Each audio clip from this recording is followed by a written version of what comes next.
what you did for America is stellar. It was life-changing to the lifeblood of this nation, because you and the movement that we represent took the gavel out of Nancy Pelosi's hand in 2012. You did that. If we want a bigger crowd and we want to win politically, our message has to be a happy message, one of optimism, one of inclusiveness, one of growth. Well, today is the 5-year anniversary of the Tea Party Patriots, and it spurred a lot of different things around the country. Really one of the most successful conservative movements in the country. We're back with the panel.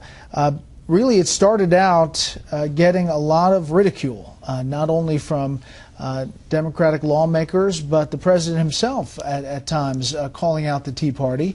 And today, progressives and Democrats saying they shouldn't have done that. Take a listen to a look back and today.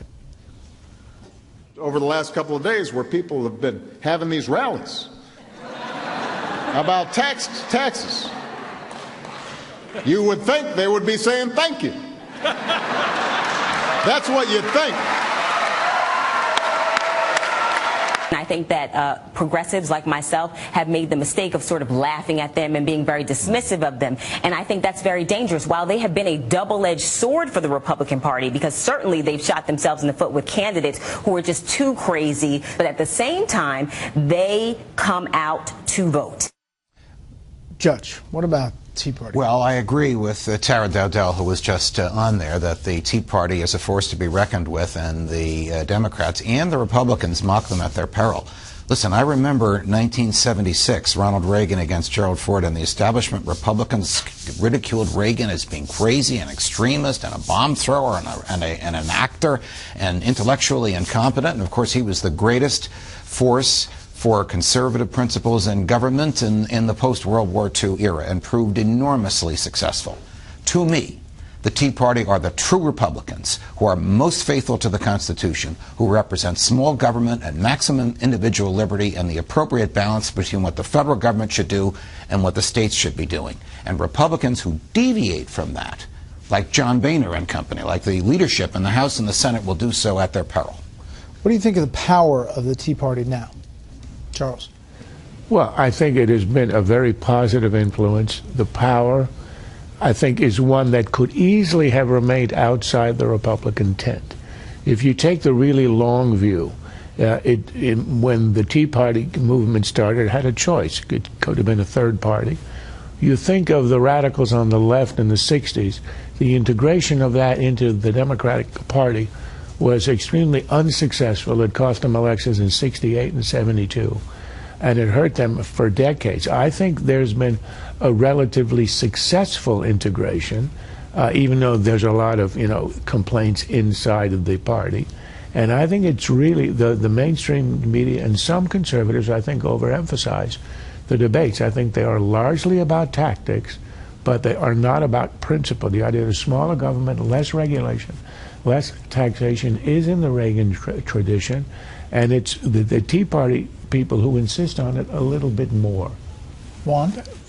I was just a little bit shocked by what Charles said, because covering politics in this town just recently, to watch what happened between Mitch McConnell and Ted Cruz, I don't think there's any question there's a big split between establishment Republicans and people who identify themselves as Tea Party Republicans. Going back to last year with the government shutdown, tremendous split between establishment Republicans and Tea Party Republicans. If you look over the history of the 5 years of the Tea Party, I think that it starts largely as an effort of direct mail people, some of them out in California, to raise money to appeal to the anger over Obamacare in those town hall meetings.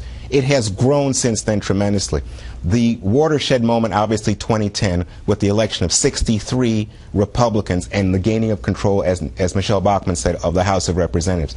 The consequence of that has been the political polarization, the gridlock, the Obama hatred that we've seen dominate the political landscape since that moment. But I will challenge you there, Juan. Currently, it does not look like the Tea Party in candidates and primaries are positioned very well currently. For example, in Colorado, Ken Buck has just stepped out of that race for U.S. Senate. There are other races in which Tea Party candidates are not leading in the primaries, and that the establishment candidates are actually doing well with the support of many Tea Party groups. It's also important to note that Tea Party is not monolithic. It is many different Well, that's what I said right from the start. It starts as this direct mail thing.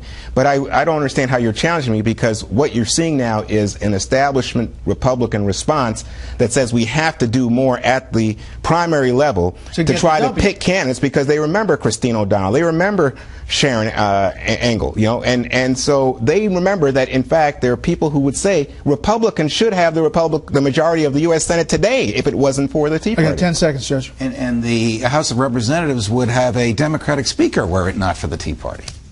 That was 5. Pretty good. That's it for the panel.